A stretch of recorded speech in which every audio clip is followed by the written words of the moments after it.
It feels like we're just swimming in bullshit these days. It's everywhere, our politics, our social media, and oh my gosh, especially our workplaces. But here's a crazy thought. What if the people who are the absolute best at dishing it out are actually the worst at spotting it? Okay, let's get into this. Oh yeah, you know the sound. We've all been there. In that meeting, hearing that special kind of corporate speak. It sounds kind of important. But the second you try to figure out what it means, it just evaporates. It's what you could call productivity theater.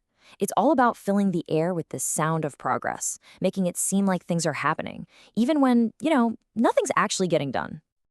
I mean, come on, an entrepreneurial biz jam? We all kind of chuckle at this stuff, right? But here's the twist. What if being fluent in this language isn't a sign that you're a savvy operator? What if it actually makes you the easiest person in the entire room to fool?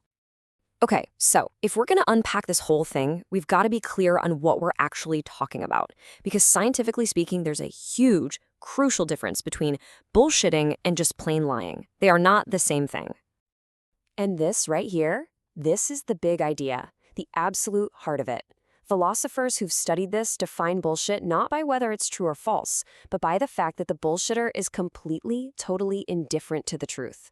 The truth just isn't on their radar. It's not part of the game. Think of it like this, right?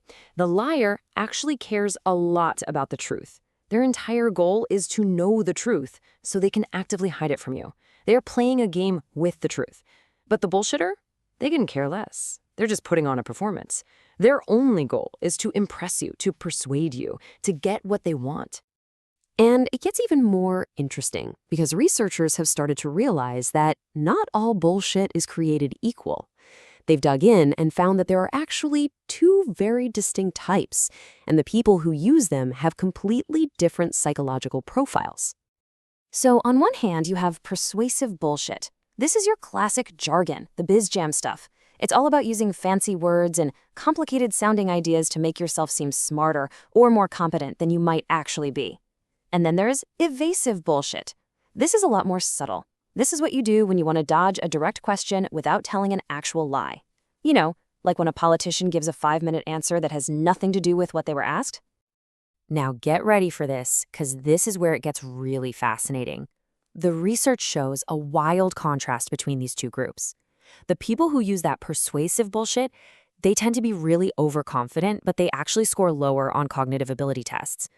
But the people who use evasive bullshit, it's the complete flip. They score higher on cognitive tests and are less overconfident. They're basically opposites. So all of this brings us back to that old piece of folk wisdom you've probably heard a million times. You can't bullshit a bullshitter. The idea makes sense, right? If you're good at creating it, you must be good at spotting it. But does that idea actually hold up when you put it to the test? I mean, it sounds good, it feels right, but what does the science actually say about it? Well, the research gives us a really clear answer. Nope, not even close. At least not for one of those groups. The study found that the persuasive bullshitters, the jargon experts, are way, way more likely to fall for things like fake news and misinformation. The more careful, evasive ones, they were much better at spotting the nonsense. And look, this isn't some tiny effect. The data shows a clear, positive link. The more a person relies on persuasive BS, the more likely they are to fall for someone else's. So that old saying isn't just wrong. For this group, it's completely backward. The more you dish it out, the more you fall for it. So what on earth is going on here? How can the people who seem to be masters of generating this impressive-sounding stuff be so bad at seeing it? Well, the psychology behind it points to what we can call a bullshit blind spot.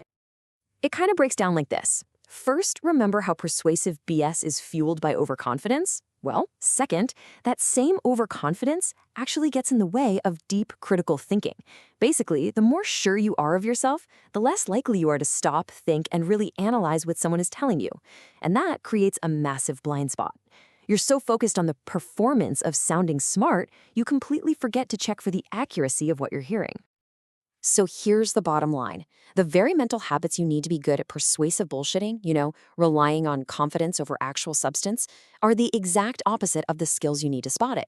The two things just don't go together. Which leaves us with one last, pretty big thought to chew on.